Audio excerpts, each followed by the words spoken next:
Cerca Teleeuropa sul tuo Play Store o Apple Store e scarica la nostra app.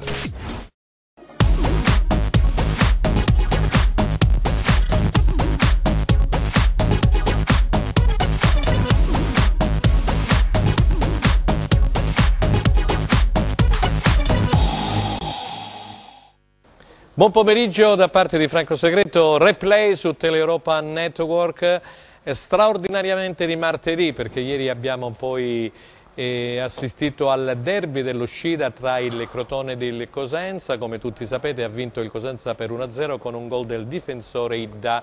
Nei 5 precedenti il Cosenza praticamente se li ha giudicati tutti, quindi c'ha, caro Pippo Gatto, che presentiamo subito, una tradizione favorevole. Pippo ieri era al Lazio Scida. Parleremo in questa puntata principalmente del derby, andremo a vedere gli highlights, ascolteremo i due allenatori, sia Braglia che Oddo. In casa Crotone le cose non vanno assolutamente bene, perché da quando è arrivato Oddo un solo punto in 4 partiti, si parla di una crisi bis.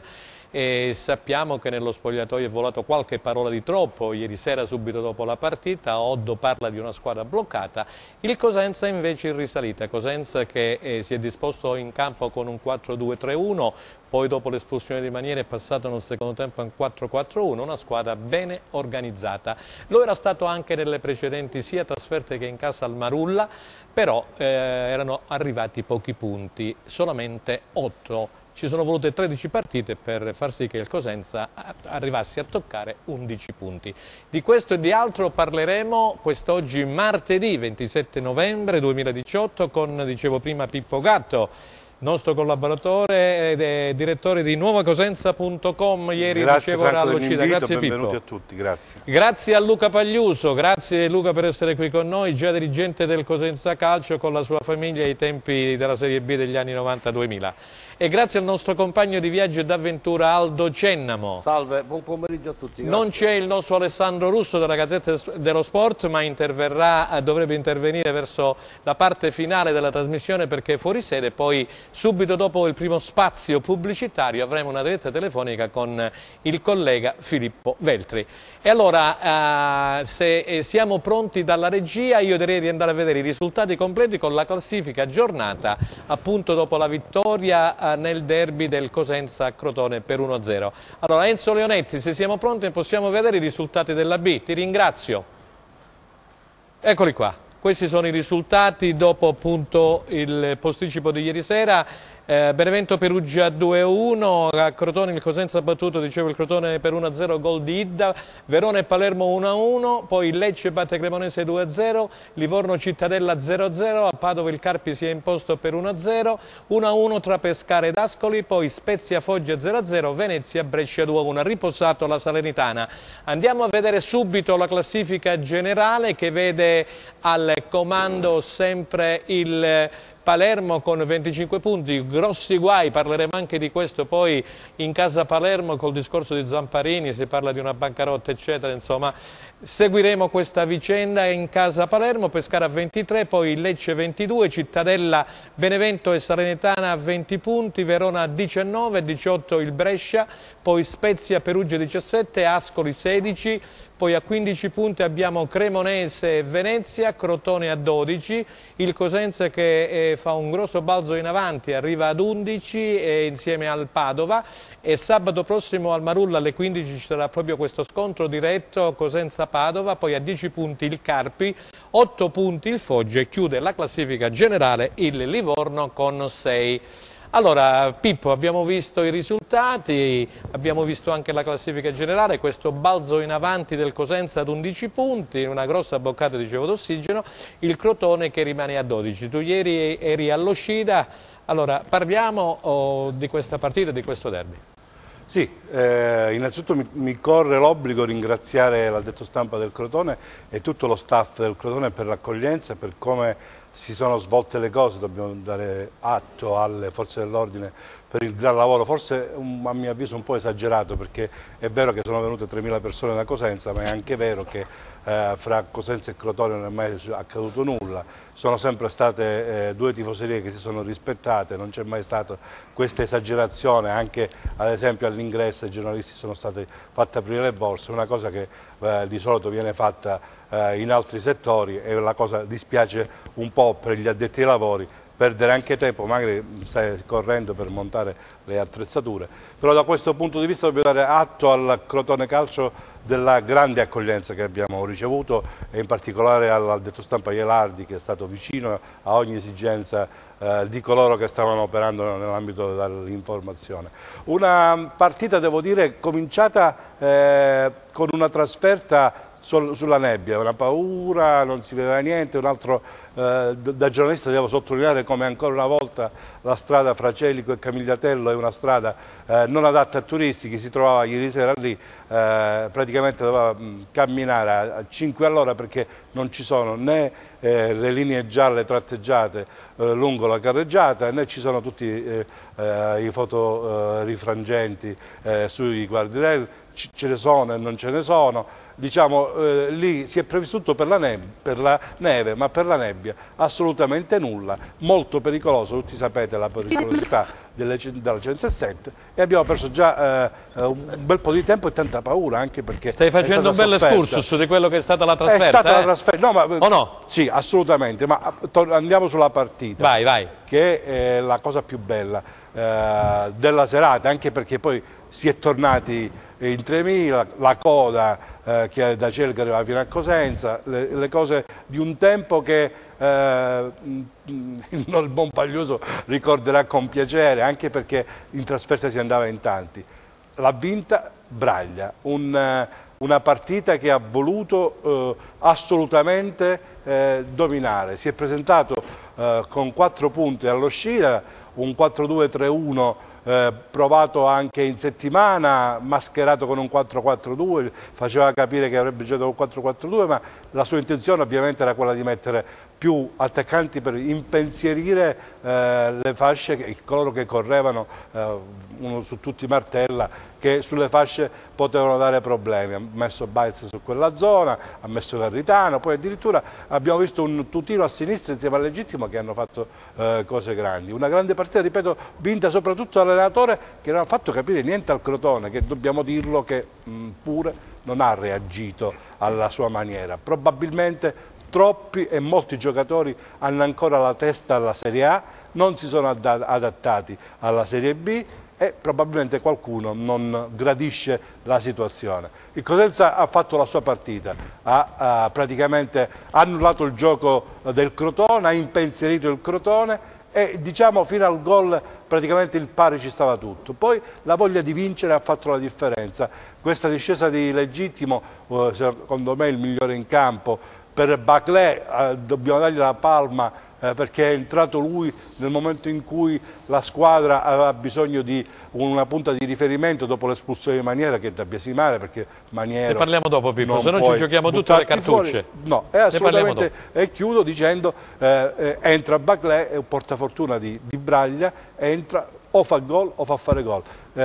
Corda ci arriva con la punta delle dita, arriva Idda che era in area, i 2 centrali difensivi hanno fatto la differenza. Quest'anno il problema probabilmente del Cosenza si chiamerà e si chiama tuttora attacco. Grazie Pippo per questo tuo primo intervento. Allora Luca Pagliuso, che partita hai visto? Pippo mi pare che è stato esaustivo, poi ha parlato anche della strada eccetera, del grande nebbione che c'era questa notte. E allora, intanto volevo ringraziare gli amici che ci hanno seguito ieri nell'anteprima, perché gli indici d'ascolto sono stati alti, nell'anteprima alla quale ha partecipato anche, oltre alla collega Anna Franchino, che si è collegata da Crotone in diretta. Ringraziamo i tifosi che sono intervenuti sia da parte cosentina che da parte appunto ionica rossoblu del Crotone, anche Pippo Gatto che ha contribuito appunto a mettere a posto la trasmissione anteprima derby. Luca Pagliuso, a te la parola. Beh, premesse, è sempre un piacere ascoltare Pippo, perché troppo buono. Oltre che raccontarci la partita, è stato bravo nel rappresentare l'ante, il post gara, è una voce storica, una voce che a volte ci tocca un po' nel sentimento, e quindi Grazie. Ho ascoltato Pippo con enorme Troppo piacere. buono. No. La sua cultura è talmente vasta che comunque parla di calcio e di altro. No, la partita di ieri è stata una partita, e spesso quando guardiamo le partite di calcio, dopo 10 minuti, un quarto d'ora, ognuno di noi si fa un'idea, no? Giusto. E ieri, almeno questa è stata la mia valutazione, non so se voi siete concordi, ma dopo 10 minuti, un quarto d'ora si vedeva che c'era una squadra che aveva voglia di vincere, che stava bene fisicamente, che occupava bene tutti gli spazi del campo, e l'altra che era una squadra impaurita, era una squadra che non sapeva cosa fare, e quindi le premesse poi, voglio dire, erano queste, con un Cosenza ben organizzato, attento, bravo a ripartire, e il Crotone che girava un po' a vuoto. Poi la partita è scivolata così, a parte le 2 espulsioni da una parte e dall'altra, forse quella su Martella un po' frettoloso l'arbitro, perché comunque l'intervento era scomposto. Quella di Maniero probabilmente era evitabile, il ragazzo evidentemente si è fatto prendere un po' dal nervosismo del derby, così, ma 2 ammonizioni in un minuto, comunque un calciatore della sua esperienza non doveva lasciare la squadra in difficoltà. È successo, bene che poi la squadra in 10 nel secondo tempo ha fatto gruppo, ha corso bene in campo, e secondo me ha vinto con merito, anche se la partita poi si stava scivolando verso una partita combattuta senza reti, però poi ha vinto la squadra che voleva vincere, e spesso la partita, il calcio, premia la volontà di quelle Quindi squadre. premia la voglia e la determinazione, esatto, di arrivare alla vittoria. Aldo Cerno, allora il tuo intervento, prima di andare a vedere poi gli highlights naturalmente della collega Anna Franchino. Vai Aldo. Ma il capolavoro, io lo definisco il capolavoro di Braglia.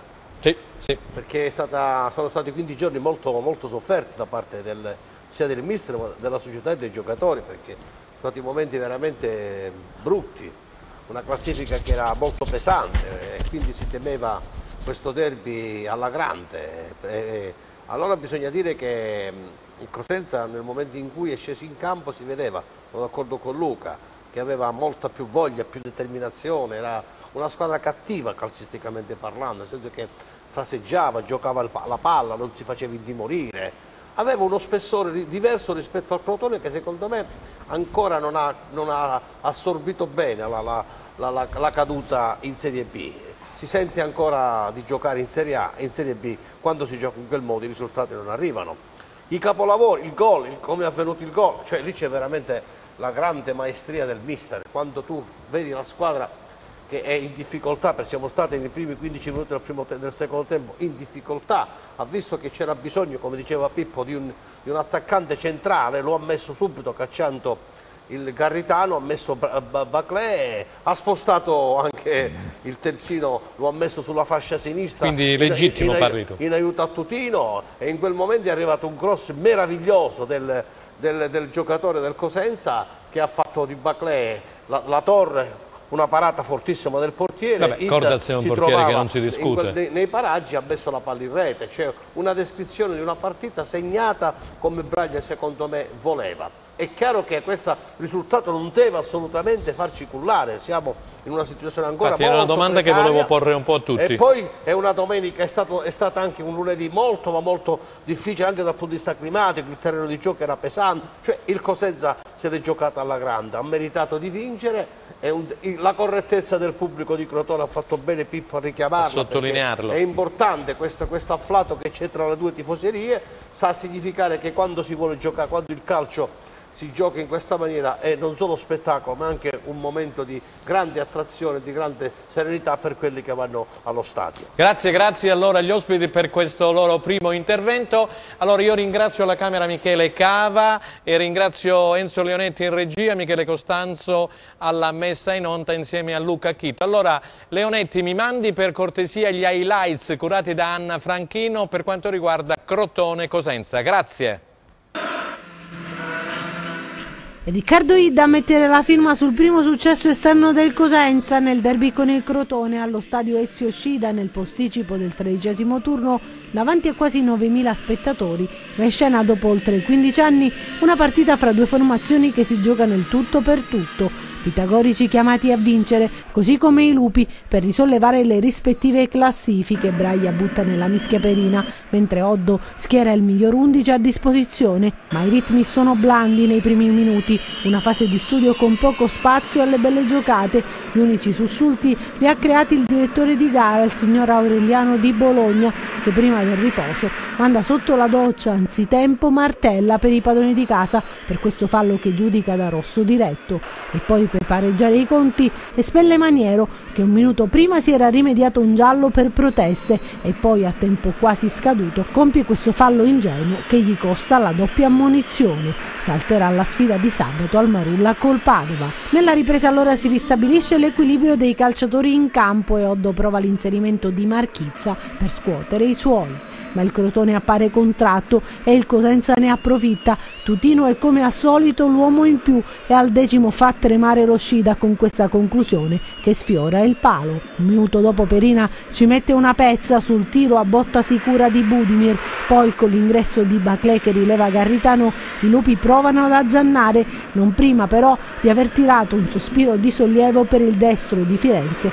tra i più propositivi che sfiora il palo. Il gol è nell'area e arriva alla mezz'ora quando Idda, ben appostato, ribadisce in rete una corta respinta di Cordaz su colpo di testa ravvicinato di Baclé. Esplode la gioia dei 2000 tifosi silani mentre cala il silenzio per i padroni di casa.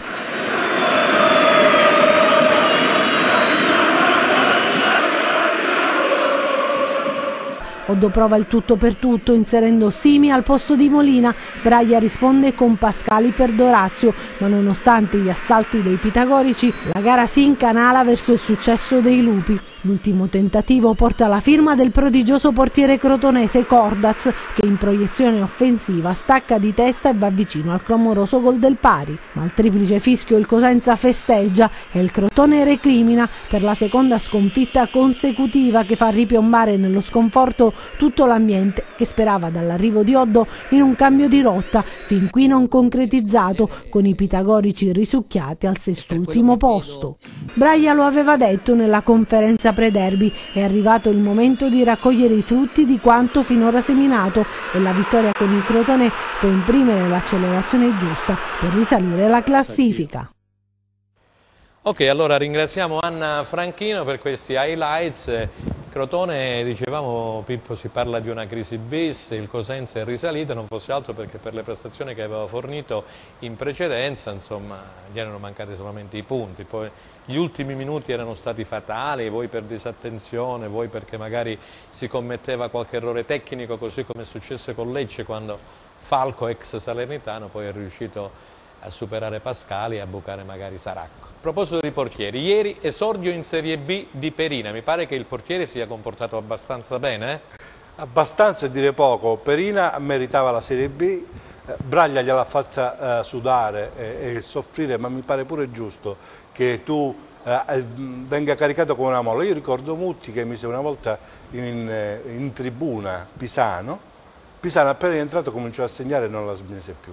È anche un modo, a mio avviso, per motivare i calciatori.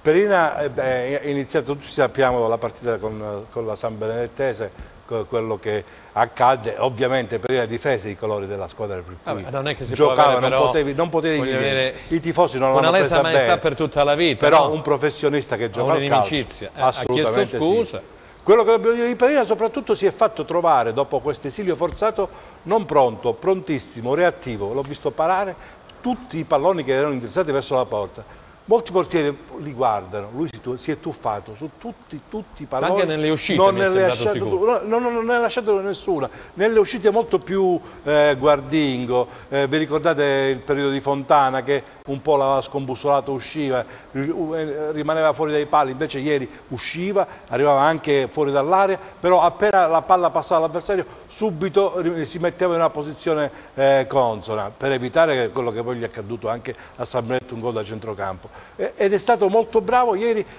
non solo si è esaltato sulla parata su Budimir, che era lì praticamente, Budimir l'aveva solamente piazzata, lui distinto è riuscito a prendere la palla non è vero che ha sbagliato solo Budimir, è stato bravo Pereira perché si è lanciato distinto, e questo portiere ha un grande pregio, l'istinto che molti portieri grandi hanno, e dobbiamo dargli atto a Pereira che si è fatto trovare non pronto, di più, prontissimo. Io volevo chiedere a Luca Pagliuzzi invece come ha inquadrato il Crotone, visto che so che insomma ci sono dei buoni rapporti di amicizia anche con mister Oddo. È un Crotone che per la verità dopo aver cambiato Stroppa con Oddo non è riuscito a trovare la giusta quadra. Beh, partiamo dalla premessa che il Crotone era una squadra costruita per fare un campionato di vertice, no? Voleva riconquistare quella categoria ben difesa. Negli anni, l'anno scorso il Crotone perse la Serie A all'ultima giornata, fece un campionato importante e quest'anno le premesse erano quelle di fare un campionato di vertice. Sono partiti con Stroppa, probabilmente le cose non sono andate come il Presidente si aspettava, perché il Presidente comunque è un ambizioso, è un vincente ed è un Presidente che vuole riportare il Crotone in Serie A.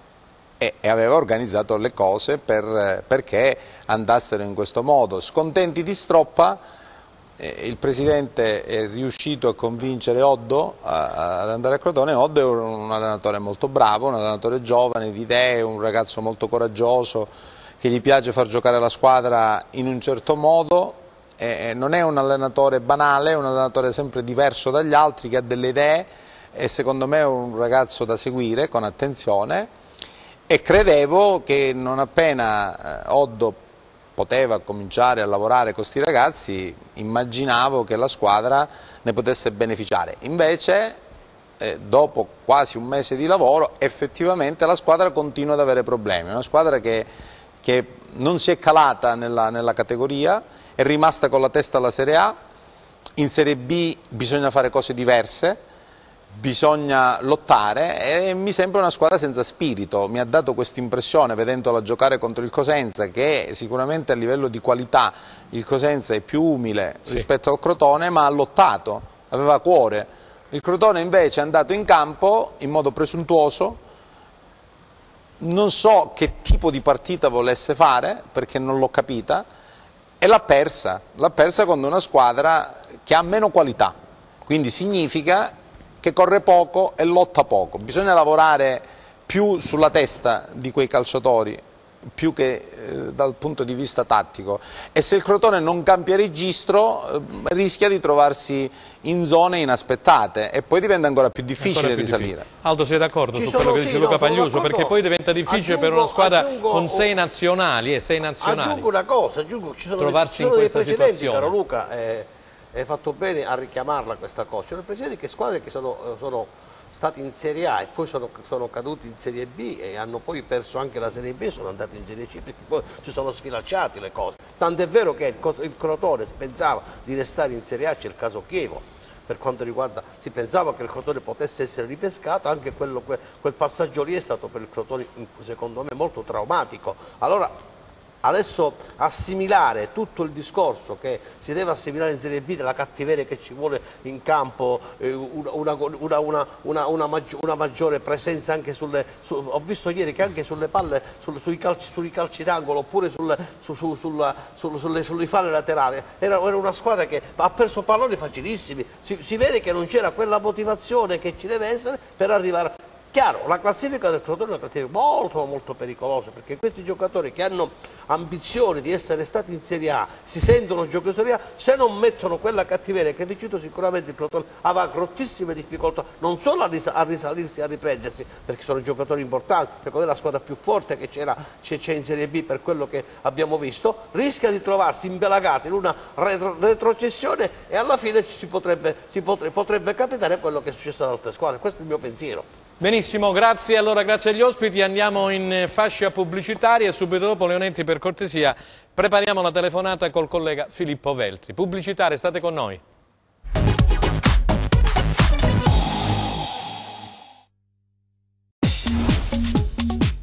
Cerca Teleeuropa sul tuo Play Store o Apple Store e scarica la nostra app. Eccoci di nuovo insieme per la seconda parte di Replay e abbiamo parlato e stiamo parlando di quello che è stato il derby, poi sentiremo anche le interviste dei due allenatori. Nel frattempo prego Enzo Leonetti se riusciamo a metterci in contatto telefonico con il collega Filippo Velti, ci parleremo anche, vediamo Filippo come ha visto questa partita. Allora Pippo, si parlava di questo Crotone, di questa situazione un po' delicata in casa ionica, tu ieri che sentore hai avuto poi in sala stampa? Guarda, parlavo con i colleghi di Crotone, erano veramente giù per il semplice motivo che il dopo Stroppa per loro è stato quasi un passo indietro, perché anche da come è stata gestita tutta quanta la partita erano un po' arrabbiati e decisamente il discorso. C'è la telefonata? Sì, c'è la telefonata, Pippo, ti devi interrompere, scusa. E allora abbiamo la telefonata, abbiamo Filippo Velti, vediamo se ci sente. Pronto Filippo? Sì, ciao Franco, buonasera a te. Vediamo se abbiamo il ritorno in studio. Pronto? Mi sentite? Buonasera. Possiamo alzare in studio il volume, Leonetti, per favore, perché non sentiamo nulla. Pronto? Pronto, mi sentite? Alziamo, molto basso. Alziamo il volume, Leonetti, grazie. Vai. Filippo, ci sei? Sì, io vi ascolto benissimo. Ah, benissimo, adesso è tornata la linea, benissimo. Allora Filippo, ciao Franco, buonasera a te. Stavamo parlando con Pippo, con Luca Pagliuso e con Aldo Cenna. Sì, vi ho visto, ho visto anche tutta la ricostruzione, diciamo, geografica di Pippo. Geografica, sì. Allora Filippo, che vogliamo dire di questo? Scusa, consentimi innanzitutto una battuta, perché ho visto che c'è Luca Pagliuso. Sì. L'ultimo Crotone Cosenza, io e il direttore di questa emittente l'avevamo visto, ora non mi ricordo, saranno passati 20 anni sicuramente, ed era presidente Paolino, presidente. Poi non ne avevo visti più Crotone Cosenza e ci sono tornato ieri sera. Per la verità è sempre bello tornare a Crotone, devo dire la verità, perché c'è un bel clima, lo stadio al di là insomma, di ogni cosa l'hanno rifatto bene. Vorrei sottolineare il manderboso di questo stadio, è una cosa spettacolare, cioè veramente di grandissimo livello.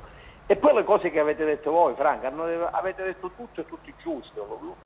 Io ho due flash nella testa di ieri sera. La contestazione è molto forte, assai forte. Sì. Forse non ci siamo soffermati abbastanza. Della curva del Crotone ai calciatori del Crotone. È stata veramente una cosa che mi ha colpito, perché non li hanno fatti neanche avvicinare a fine partita.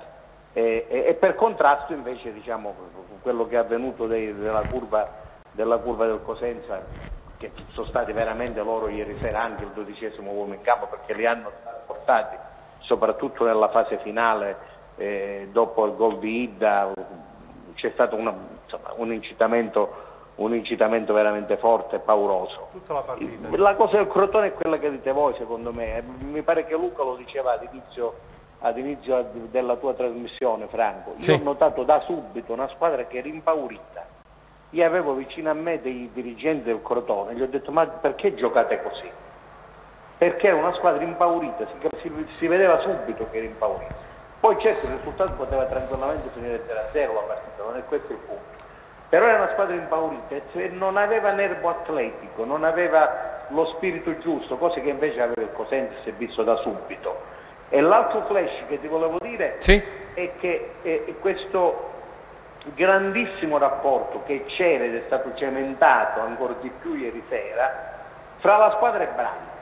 Corsi era rimasto a fine partita, mentre tutti i suoi compagni erano andati sotto la curva, chi c'era ieri l'ha potuto notare, sia Pippo che Luca, Corsi invece era rimasto attardato, che stava salutando i suoi colleghi calciatori del Crotone, e forse per la prima volta Braglia è andato sotto la curva, Braglia è andato sotto la curva e Corsi l'ha rincorso per abbracciarlo, e per abbracciarlo in maniera proprio significativa, il che significa che non c'era bisogno di ieri sera, perché noi lo sapevamo, che c'è un rapporto molto forte dentro lo spogliatoio e fra i calciatori e Braglia, nel senso che loro si sono ritrovati in Braglia, e va dato merito a Guarascio. Voi mi consentite questa battuta, c'è anche Pippo, e Pippo nei giorni passati aveva riportato, non lui, ma aveva riportato delle voci sul suo blog, sul giornale Filippo. Non è mai stato vero, ve lo posso assicurare, non è mai stato all'ordine del giorno, non è mai stato all'ordine del giorno l'esonero di Braglia. e va dato merito a Guarascio di avere dato fiducia a Braglia, che è un grandissimo allenatore. Vero. Che è un grandissimo Sottoscrivo. Cioè, una persona che ha 66 anni, ora io non voglio dare giudizi, Luca parlava prima di Oddo, del suo valore, guardate, a 66 anni Braglia rispetto ad Oddo ne vuole non so quanti, ve lo dico con grande franchezza, perché lui ieri sera l'ha gestita prima, durante e dopo, e anche durante l'ha saputo gestire bene, perché guardate, anche immediatamente quando lui si è accorto che entrava Simi, che è un marcantorio di quasi 2 metri, lui immediatamente non voleva farlo entrare a Pascale, immediatamente ha fatto cacciare la tutta a Pascale e l'ha fatta entrare, e in quei minuti poteva succedere di tutto, perché il Crotone giocava solo con le palle in mezzo lanciate in area per poterle spizzicare dei Simi o altro. Ce l'aveva già detto prima Filippo, ce l'aveva detto il giorno prima in preparazione, dipende da chi gioca avanti, o Budimir o Simi, e o Iddo Pascali, l'aveva già detto perché i 2 uomini l'aveva già specificati e già sapeva come muoversi, tant'è che perfetto, ha fatto la mossa giusta e lui l'aveva predetto a noi in sala stampa il giorno prima della partita. Ma voi lo seguite tutti i giorni, quindi io non sono come voi. Posso farti fare una domanda da intanto Luca, se vuoi rispondere a Filippo? No, e poi... saluto affettuosamente Filippo e concordo. Grazie. E concordo perfettamente con quello che Filippo ha detto.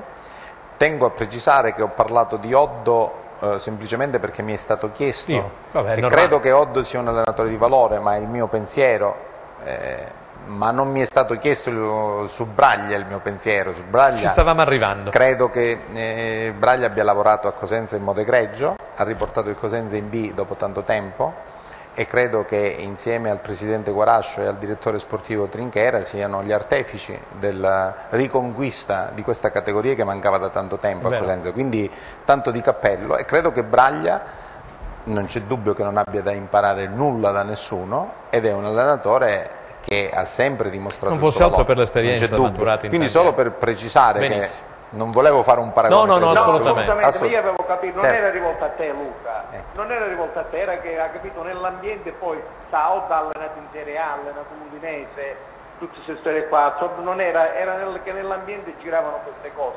Io nel mio piccolo, insomma, vedendo pallone da 60 anni, mi permetto di dire che Braglia dobbiamo tenercelo stretto. Benissimo.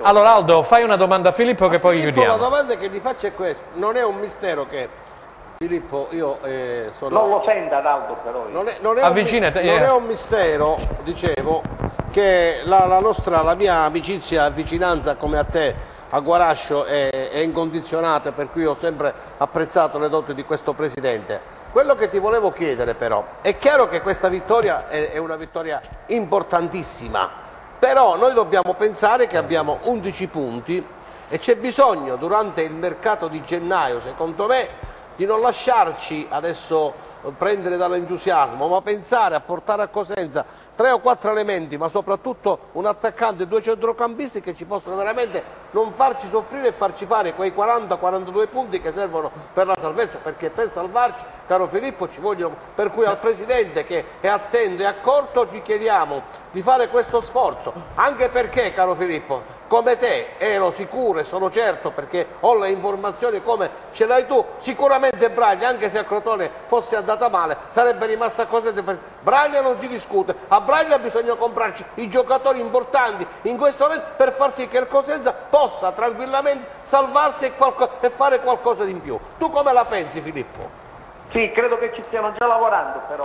Benissimo. Io credo che ci stiano già lavorando Trinchera e gli altri su questi punti. Ovviamente il gruppo è un gruppo però che sta lavorando bene. Non ci mancherebbe. Concordo in tutto e quindi non vi faccio perdere tempo. Parlo solo di un calciatore che ha fortemente voluto Braglia, che è legittimo. Legittimo, sì, uno dei migliori. Per me il migliore in campo ieri, per me. Assolutamente il migliore in campo. Ma non da ieri però, non da ieri. Assolutamente il migliore in campo.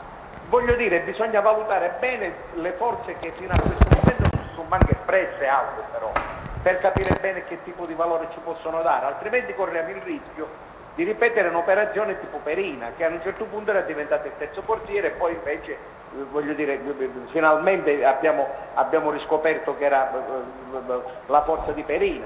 Però anche sui portieri, permettetemi di dire, loro erano partiti con un'ipotesi, l'ipotesi dei due portieri giovani, dopodiché ovviamente si sono immediatamente, come dire, hanno capito qual era la realtà e sono ritornati su Perina. Cioè poi l'intelligenza dell'allenatore e di tutta la dirigenza tecnica che ruota attorno a Braglia, quella è, voglio dire, l'idea loro era un'altra, dopodiché però sono ritornati su Perina. Io su questo ho qualche dubbio, per la verità. Di Budimir non è un errore, lui assolutamente è sì. Perina fino all'ultimo. Se tu senti, fino all'ultimo è rimasto. sì, ma dopo ho risentito il commento di Dazon, come si chiama lui? Dazon, che parlavano di un errore di Budimir. Assolutamente no, perché è una parata distinto e la vedi. Budimir non sapeva dove col piede mettere. destro, una parata distinta. E l'ha provato a fare lo scavino addirittura, invece è andato Perina distinto e ha fatto una grande parata, assolutamente sì. Ha salvato il risultato. Dopodiché, e vi lascio, ha ragione Aldo,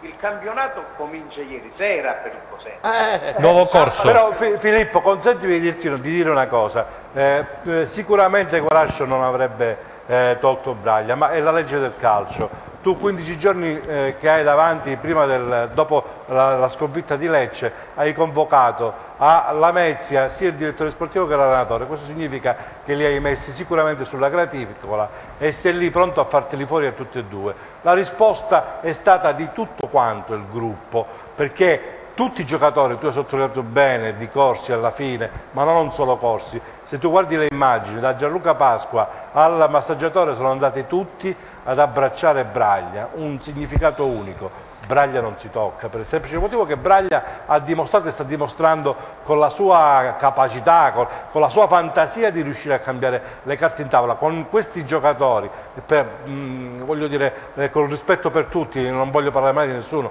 assolutamente, sta riuscendo a fare cose egregie, grandissime cose. Però lui era pronto, e ne abbiamo parlato anche insieme con l'allenatore, perché la legge del calcio dice che quando tu ti trovi a 12 giornate con soli 8 punti, tu sei sicuramente da esonerare. Questo è quello che sarà passato nel calcio. E so anche di contatti con l'altro allenatore che era pronto a subentrare. Il signor Calabro. Bravo. Che lo sappiamo tutti. Dovuto arrivare. Vabbè, comunque questo non è successo. È acqua passata, però non è successo. Personalmente non lo so, lo sapete voi. Ma facciamo questo mestiere, facciamo i giornalisti, Filippo.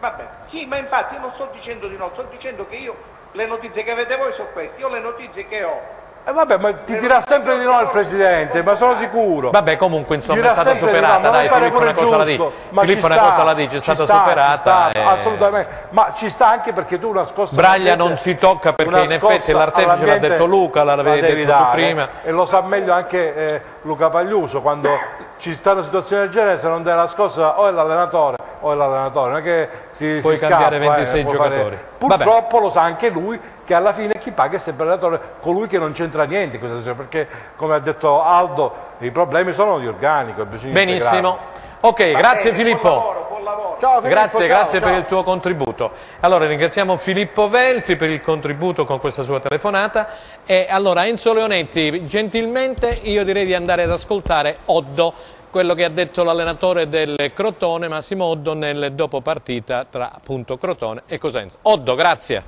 Come si commenta una partita così rispetto a una questione soprattutto mentale della sua squadra, evidentemente? Sì, è una questione, per quella che è la mia esperienza, per quello che riesco a vedere e per quello che vedo, la differenza che vedo tra l'allenamento e la partita è sicuramente un qualcosa di mentale, perché questa è una squadra che in allenamento è determinata, è cattiva, non molla un centimetro, gli chiedi di fare una cosa, la fanno, giocano, gli chiedi di muovere velocemente il pallone, lo fanno, poi arriviamo in partita e è come se ci fosse un blocco psicologico, è come se cambiasse qualcosa, come se la palla scottasse un po'. E sicuramente io mi assumo le mie responsabilità, probabilmente non riesco a trasmettere bene quelli che sono i miei concetti, non lo so, cercherò di trovare una chiave di volta, questo è il mio mestiere, e cercheremo di trovare una soluzione. E poi ovvio che è stata una partita in cui siamo partiti sicuramente male, contratti, poi dopo 20 minuti siamo venuti un po' fuori e poi è stata decisa da un episodio. Se avessimo segnato noi con Budimir probabilmente l'avremmo vinta noi, hanno segnato loro, hanno vinto loro, però non è questo che mi preoccupa. Quello che mi preoccupa è un aspetto mentale che in questo momento è deficitario. Ma io non mi sento di responsabilizzarli dicendo che sono colpevoli perché non hanno questa rabbia. Probabilmente è una cosa inconscia, perché io non posso pensare che un giocatore, ma ve lo dico perché ho fatto il calciatore, cioè a me non mi è mai capitato sinceramente di andare in campo e non dare tutto. Mi è capitato di passare momenti negativi in cui anche a me la palla scottava, e allora magari nei momenti di solidità mentale facevo tutto, provavo tutto e mi riusciva tutto, perché avevo la convinzione di fare una determinata cosa. Nei momenti di difficoltà non provavo a fare una cosa diversa, a azzardare un passaggio, a guardare in avanti anziché a guardare indietro, e quindi non ho mai tirato indietro la gamba o non è mai mancato l'impegno. Ok, e allora si stavano commentando le dichiarazioni di Oddo, non è mai mancato l'impegno, la palla che scotta, anche quando io giocavo, lui è un ex campione del mondo, dice sì, anche io, però le cose semplici diventano difficili. È chiaro che anche Oddo, quello che non è riuscito a dare Stroppo, lo deve dare lui, perché non è possibile, lo abbiamo ribadito più volte, che il Crotone, che ha 6 nazionali, signori, in giro per il mondo, che sono arrivati la scorsa settimana, possa praticamente disputare una partita come quella di ieri. Meriti al Cosenza, perché Braglia col suo 4-2-3-1 iniziale lo ha imbrigliato, però insomma la qualità e la tecnica non si discutono. Bene farà il direttore sportivo Ursina e il presidente Vrenna a prendere praticamente in mano la situazione, perché il Crotone non merita, e lo sottolineo, assolutamente questa classifica. 12 punti per una squadra costruita per la vittoria del campionato non sono sicuramente quelli che si aspettava nella tifoseria, nella dirigenza. Pippo Gatti. Innanzitutto dobbiamo fare viene un saluto da New York. Prego, il nostro amico Lello, presidente del New York Club. Ci segue da New York, Cosenza, ci sta seguendo su internet e lo salutiamo caramente, anche perché Lello molte volte manda tantissimi messaggi, preoccupati come tutti quanti i cosentini sparsi del mondo che sono tifosi del Cosenza. Chiudendo su Oddo, a mio avviso, un allenatore che scarica sui giocatori è un allenatore che si sente alla porta. No, ma non ha detto questo. Ha detto che i giocatori non fanno quello che devono fare. Noi siamo seguiti a Crotone, è probabile che Oddo ti stia ad ascoltare.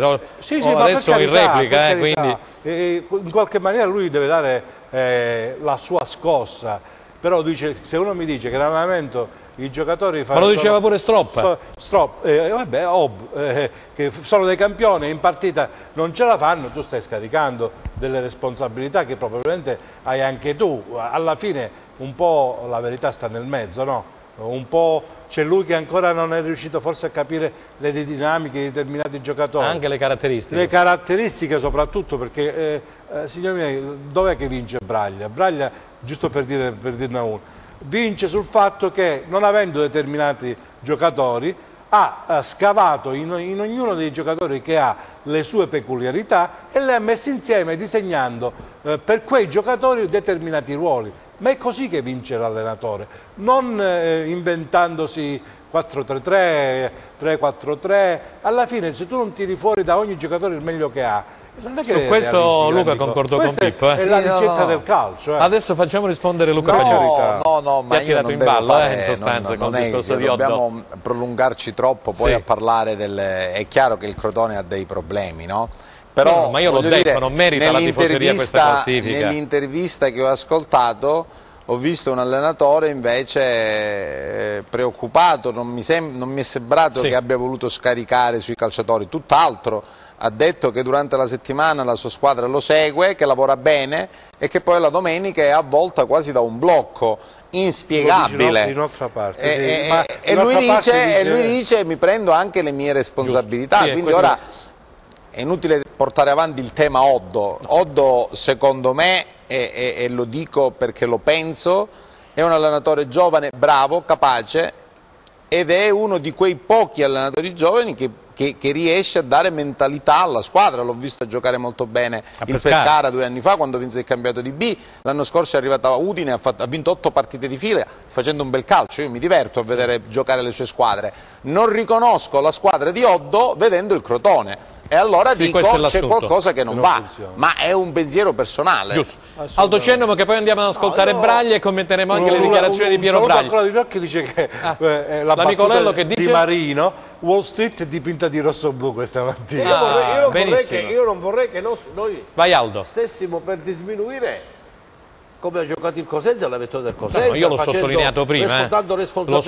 Probabilmente è stato anche il Cosenza che ha costretto il giocatore a giocare. Sicuramente. Perché altrimenti facciamo violenza a noi stessi. Cerchiamo di dare a Cesare quello che dice. È chiaro che io su un'affermazione di Oddo mi voglio 30 secondi soffermare, nel senso che quando Oddo dice non vorrei che ci fossero alcuni giocatori che vanno in campo e non danno quella cattiveria giusta, vuole mandare un messaggio a qualcuno. Ma questo messaggio non lo può mandare certamente al Cosenza, che ha giocato una partita straordinaria. Io ho detto il capolavoro di Braglia. Braglia ha fatto un capolavoro, ha mischiato le carte, ha fatto questo 4-2-3-1 quando uno pensava che fosse un 4-4-2, ha messo 4 attaccanti, ha fatto un centrocampo molto mobile, un centrocampo che si muoveva. Con i due mediani che erano Mungo e Bruccini. Ha messo il difensore a sinistra nel momento in cui ha fatto il cross e ha fatto un capolavoro. Quindi noi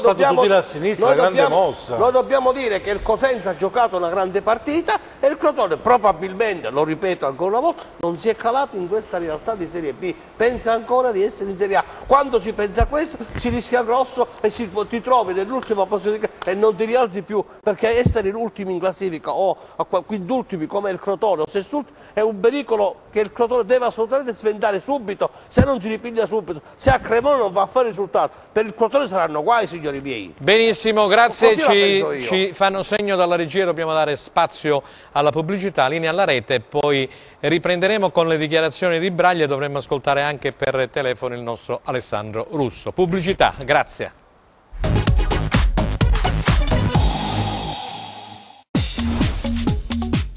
Cerca Teleeuropa sul tuo Play Store o Apple Store e scarica la nostra app.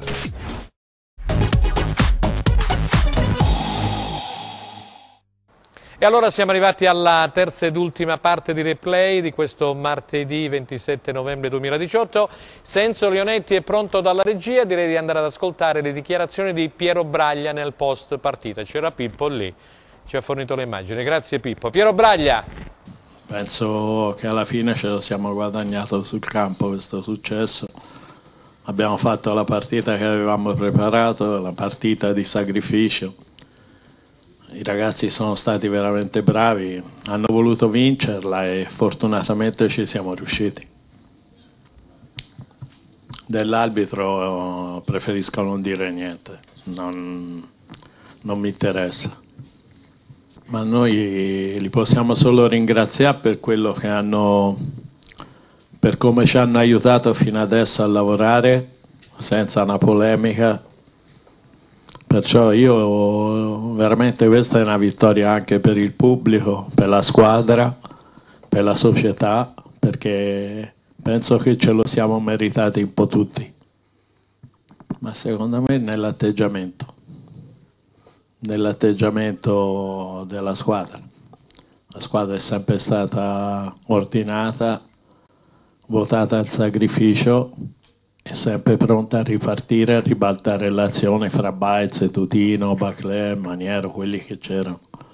Anche perché siamo venuti qui e abbiamo giocato con 4 attaccanti, perché Garitano è uno che poi va sempre dentro, perciò siamo stati spavaldi e siamo stati anche premiati. No, i ragazzi hanno giocato tutti bene. Baclé nell'ultima mezz'ora per noi è un riferimento importante. E dall'anno scorso, quando ai playoff e lui entrava a mezz'ora alla fine, faceva gol, faceva la differenza. Perciò il ragazzo che ha voluto rimanere a tutti i costi con noi e ci sta dando una mano anche in Serie B per quello che è il nostro obiettivo, che è la salvezza. Tutto qui. Tutto qua, allora era Piero Braglia, arrivano intanto dei messaggi, plausi per Perina, per tutta la squadra, per Legittimo, per Mungo, per Baclé, dell'espulsione di Magnano ne ha parlato Luca Pagliuso, così come anche quella di Martella, che hanno lasciato le due squadre in 10 uomini. Pippo però, poc'anzi c'era praticamente Aldo Cennamo che ha rivolto una domanda al collega e amico Filippo Veltri, cioè con questa vittoria non è che i problemi del Cosenza praticamente sono stati superati, perché in effetti poi a gennaio ci sarà un mercato importante da parte delle altre formazioni. Per esempio io leggevo l'altro giorno sui quotidiani nazionali che il Carpi, quindi Castori, ha chiesto al presidente 6-7 giocatori di Serie A. Dice: se volete che questa squadra rimanga o possa lottare per la permanenza, occorrono al Carpi 6-7 giocatori. Quindi voglio dire, non è che il Cosenza si può permettere il lusso di pigliare 6-7 giocatori di Serie A, però quantomeno sul mercato, visto che la difesa ormai è consolidata, il portiere ieri Perini è andato bene, lo vedremo poi nelle altre occasioni, qualcosa a centrocampo sugli esterni e qualcosa in attacco, secondo me va fatta, lo abbiamo sempre ribadito, con almeno 3 elementi, 4 di qualità. Ci vorrebbe, come diceva un mio amico, un elemento per reparto per fare la squadra. Sì. Ci vuole il portiere, il centrale difensivo, il regista e l'attaccante, sono l'asse su cui si costruiscono le squadre importanti. Sembra che il problema portiere lo hai risolto, ancora non sappiamo perché il Cosenza ha cercato diversi portieri, prima Bizzarri, poi Agazzi, ha lavorato molto su questo discorso, però io so che il direttore sportivo Trinchera sta lavorando su indicazioni. Ma Filippo lo ha anticipato prima, Filippo Veltri. Infatti, su indicazioni del presidente e soprattutto su richieste del tecnico, perché il tecnico non è che sta lì, e lo ha detto, lo avete sentito chiaramente nella conferenza stampa. Attenzione, la vittoria col derby, sì, giochiamo quello che vogliamo, però è un passo a sé stante, l'obiettivo è quello di salvarci e siamo a 11 punti in piena zona play out e il Crotone ha un solo punto, però a metà classifica sta oltre a 15 punti, quindi significa che hai ancora 4 punti da anche scalare. Vincendo, non è che ti trovi già fuori dalle sabbie mobili, devi comunque fare tanti risultati. Parlavamo prima di una media salvezza intorno ai 40-42 punti, tu ne hai solamente 11. Per chiudere il girone d'andata, parlavamo prima con Luca Pagliuso, se non riesci a fare 20-21 punti, non è che puoi fare 30 punti al girone di ritorno, come cambi le carte in tavola, assolutamente no, devi riuscire a fare almeno in queste partite che ti rimangono quegli 8-9 punti e chiudere il girone d'andata almeno a 20 punti, perché questo ti può garantire la salvezza. Poi che si può abbassare o alzare la media salvezza, quello è un altro discorso, anche se dispiace vedere che il campionato di quest'anno è mediocre, è una Serie B che non è chissà quali livelli, lo si vede anche dalla testa, quel Verona che aveva partire sparato, il Benevento, il Crotone, tutte le squadre che venivano date per squadre schiaccia campionato non lo sono state affatto. Adesso è importante capire questo, mettere da parte la vittoria perché deve fare parte ormai della giornata di ieri e pensare al Padova, così come mi ha detto Tutino poi in un'intervista che è stata fatta a fine gara, la testa nostra è lì perché alla fine dobbiamo fare punti, assolutamente sono coscienti i giocatori che non è stato fatto assolutamente nulla, è stato vinto un derby, grandissima emozione, bene, tutto quello che volete, però come dire, no, il bello deve ancora venire, ancora c'è tanto da fare. C'è tanto da fare ancora, Luca Pagliuso, sì. Inquadrami tu questa situazione, sei d'accordo con Pippo? Concordo perfettamente, il Cosenza finalmente ha preso una boccata d'ossigeno, ma bisogna dare continuità ai risultati. Ha fatto una bella vittoria, serviva all'ambiente, serviva al mister, serviva alla squadra, ai ragazzi, a tutto, è una toccasana come si suol dire, una vittoria bella, importante che dà slancio e però il lavoro è ancora tanto da fare. Io credo che il Cosenza, soprattutto in questo momento, deve stare sul pezzo e deve vincere, deve fare risultato, anche perché questo lo dico fuori un po' dal tema, no? Sono venuto a vedere la partita con Lecce e ho notato un pubblico e un ambiente pronto per la Serie A. Nei tempi scorsi, diciamo, no? Quando il Cosenza comunque costruiva delle squadre importanti e ahimè 4-5 volte abbiamo sfiorato la Serie A, ma non aveva questa positività, questo ambiente, questi tifosi così positivi che aiutano la squadra sempre. Noi spesso dopo 10 minuti iniziavamo la partita e partivano fischi e contestazioni ed eravamo primi in Serie B. Eppure ormai era un modo di lavorare che non abbiamo mai avuto questo tipo di ambiente. Cosenza oggi è una città, e lo ha dimostrato i 3.500 ieri a Crotone, sì. Ma gli 8.000, i 9.000 che vengono al San Vito. Vincere al San Vito è facile, con 10.000 persone che ti spingono in quel modo. Se hai una squadra con un po' di voglia, di qualità, come le partite in casa le devi vincere, perché se non vinci non ti salvi. Ora il Cosenza giri e rigiri cosa ha vinto? 2 partite. 2 partite. So poche, quindi approfittiamo della vittoria fatta a Crotone, cerchiamo di stare sul pezzo, vediamo di vincere anche col Padova e poi sicuramente il presidente Trinchera, il mister sapranno cosa fare, ma è indubbio che questa squadra ha bisogno di aiuto, perché sennò fa fatica a salvarsi. Questo è il mio pensiero. Ha bisogno di aiuto, tradotto in soldoni significa che ha bisogno di elementi di qualità. Non è che la vittoria ieri di Crotone abbia risolto i problemi, aiuta a risolvere i problemi, e non è che Braglia è un mago. Braglia è un ottimo allenatore che sta facendo il massimo con quello che ha a disposizione. Sinceramente mi aspetterei, anche da tifoso, che il Cosenza possa mettere al San Vito un 11 di qualità importante, che possa giocare le partite, possa entusiasmare e possa vincere. Non possiamo sempre arrancare. Mi pare che tu la pensi come Luca. No, parliamoci chiaro, anche perché, come giustamente sottolinea Pagliuso, tu stai avendo uno zoccolo duro di 7.000 spettatori, mai successo. Non ce l'ha nessuno in B, mai successo, non solo le Serie B, tu sei fra le prime 5 squadre. E col Padova ci sarà qualcuno in più, e stiamo lottando per salvarci. Se il Presidente si fa un po' i conti e se stai lottando per obiettivi più grandi, i 20.000 che ha visto nei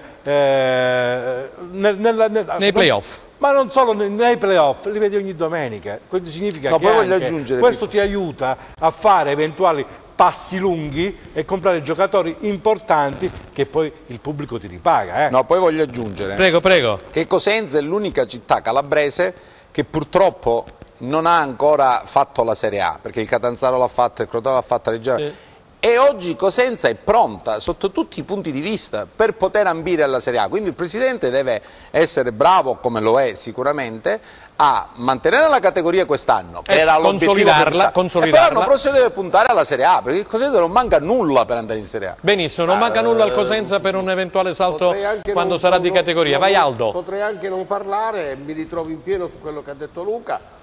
Ma tu con Luca avete bisticciato spesso negli anni belli, avete bisticciato spesso, Pupari, Pupazzi, qualcosa me lo ricordo io. Eravamo positivi e propositivi in quell'occasione. Bravo. Ma quello che mi va di aggiungere, proprio per andare nello spicciolo del discorso, è che questa squadra ha bisogno di un attaccante che faccia, di 2 attaccanti che facciano almeno 25-30 gol.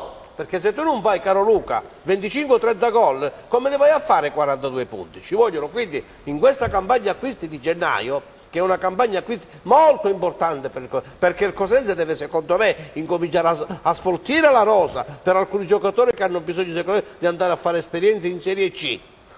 E poi fare 4-5 elementi, 4 elementi di sostanza, di categoria, ma soprattutto un attaccante di 15 gol, 20 gol, 12 gol, quando ne vogliamo, per portare il Cosenza fuori da questa lotta della retrocessione. Perché se noi dovessimo malaguratamente sapere che ne scenderanno 4, mi auguro che ne scenderanno 3, e sarà dura salvarsi se non hai questa possibilità di fare i 42 punti. E come li fai i 42 punti se gli attaccanti sono scarni, nel senso che non fanno gol, non mettono la palla in rete, non finalizzano molto. Ci penseranno anche. Ieri ha segnato Ita, poi potrà essere che segnerà Tutino, però bisogna avere un attaccante che ti faccia 15 gol e ti consenta in casa con il pubblico di 10.000 che ci saranno sicuramente, perché la fortuna di questo Cosenza, caro Luca, è quello che dicevi tu, il pubblico.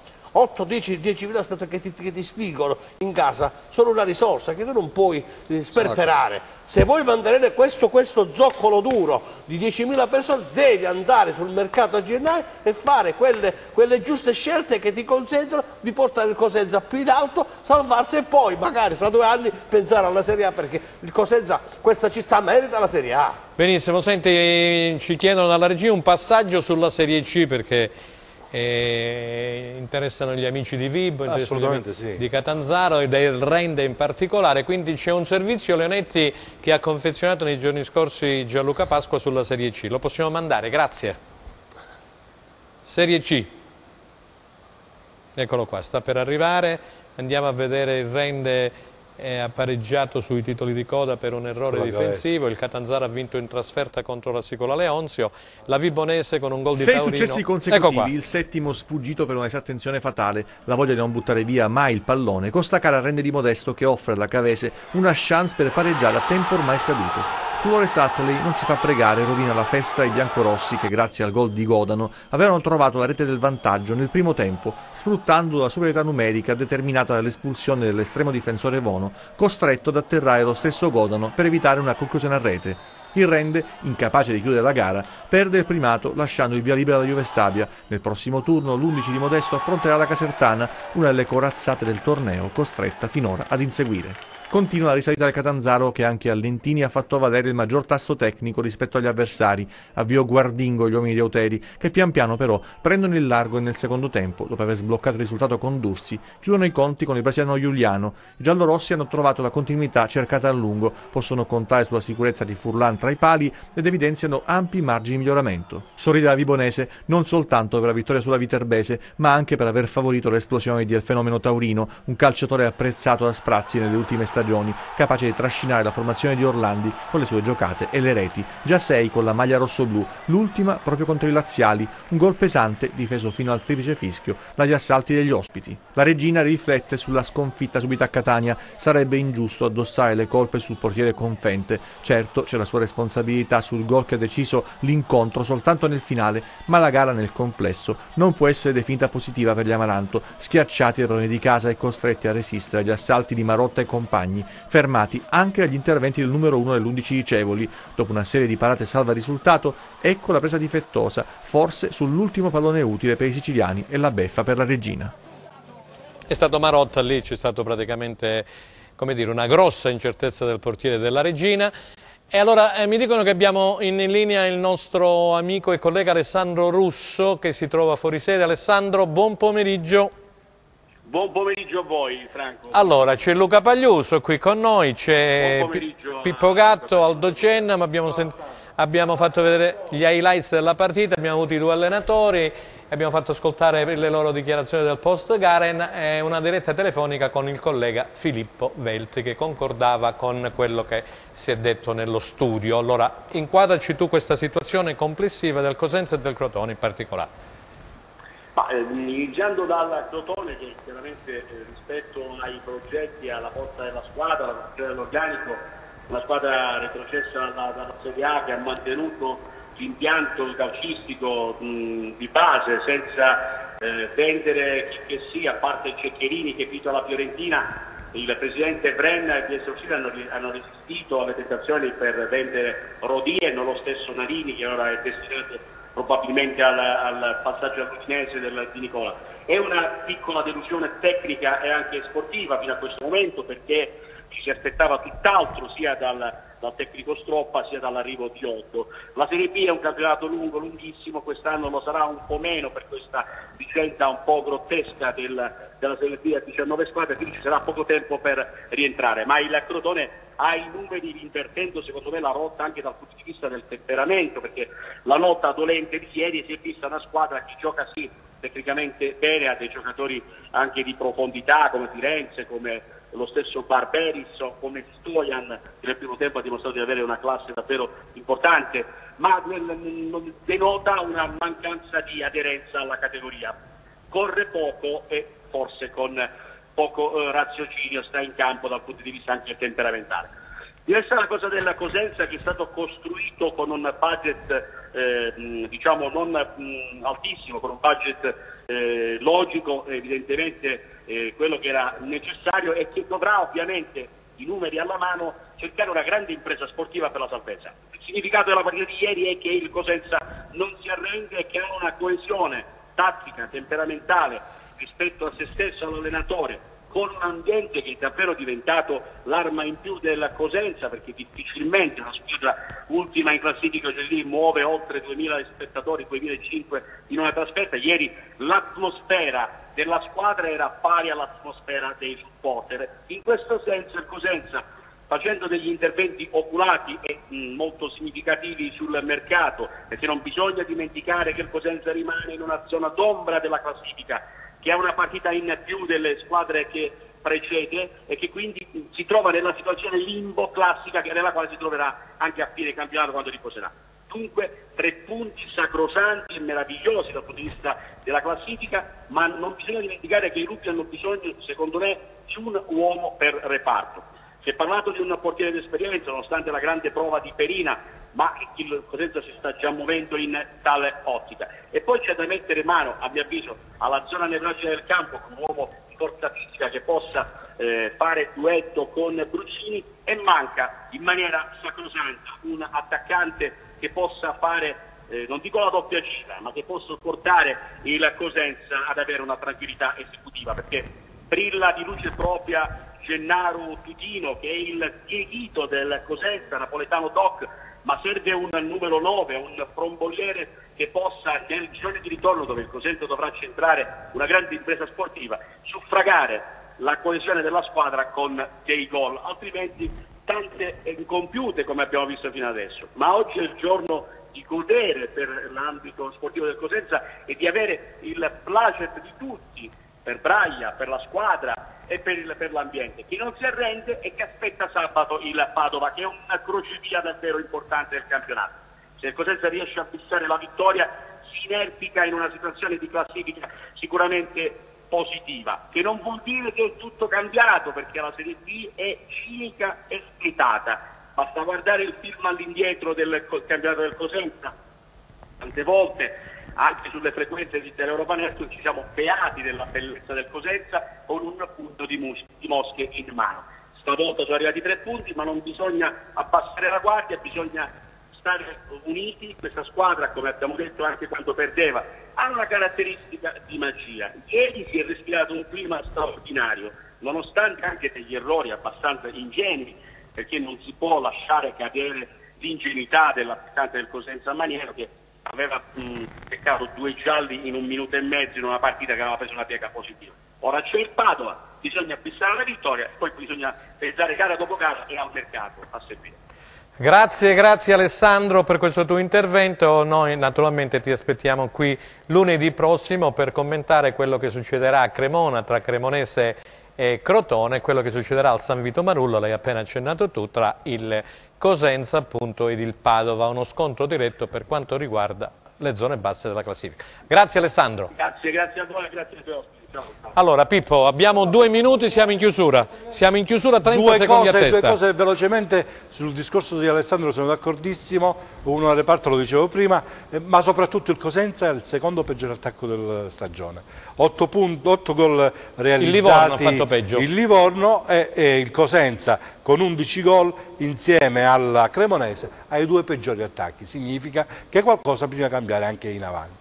Torniamo mentre sta migliorando in difesa? Assolutamente sì, quello che parole sa, c'è oro colato, quello che secondo me ha detto Alessandro Russo. Serie C, chiudiamo, i complimenti a Rende che nonostante tutto è riuscito a fare risultato a cava, ma soprattutto i complimenti vanno fatti alla Vibonese, sì, che sta facendo un campionato eccellente. La Regina dispiace perdere partite in quella maniera. Luca Pagliuso, abbiamo 30 secondi a testa. La lettura ormai è ben chiara, sì, è sì, comune a tutti, abbiamo detto tutti la stessa cosa, quindi significa che la pensiamo tutti allo stesso modo. Non c'è possibilità di sbagliare e questo è un buon... Allo stesso modo significa che comunque la squadra, voglio dire, va puntellata, esatto, andrà puntellata, come colgo l'occasione per spendere 2 parole a proposito del Rende, approfitto della imbeccata del caro Pippo. Complimenti a Rende, complimenti al presidente Coscarella per quello che sta riuscendo a fare. Il Rende è primo in classifica in Lega Pro.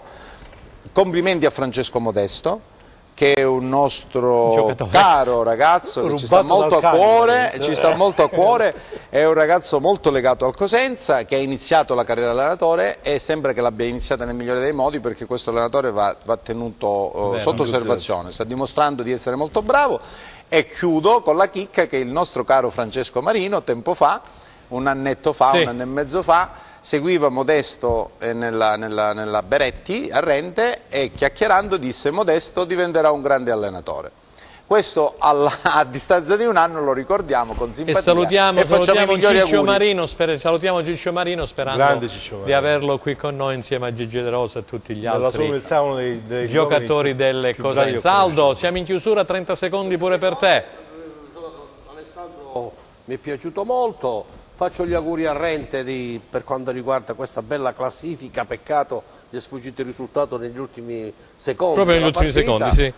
Adesso il Trapani l'ha superato 2 punti, ma sarà un campionato a vincenti. Mi auguro che il Rente possa veramente andare quest'anno a fare i playoff in una posizione molto importante. Vorrei fare gli auguri a questo calciatore del Brescia che purtroppo, non so Franco se hai saputo, è stato operato urgentemente, ha avuto questo trauma cranico, speriamo che si riprenda perché è un peccato, un giovane che ha subito questo danno, speriamo che tutto ritorni come prima. Grazie. Ok, grazie, allora abbiamo terminato anche per oggi, per questo martedì 27 novembre 2018 qui a Teleeuropa Replay. Ringrazio Pippo Gatto, il nostro collaboratore, che comunque ha una sua trasmissione. Io ringrazio te e vi ricordo l'appuntamento di venerdì alle 13:30 con l'anteprima spot di Linea Rovente, mi raccomando. Nonché direttore, dicevo, di nuovacosenza.com, grazie a Luca Pagliuso per il suo contributo alla nostra trasmissione e grazie naturalmente al nostro compagno di viaggio e d'avventura Aldo Cenamo. Noi ci rivedremo lunedì prossimo 3 dicembre, sempre alle ore 15, sempre con Franco Segreto, sempre con Replay, sempre su Teleeuropa. Arrivederci, grazie!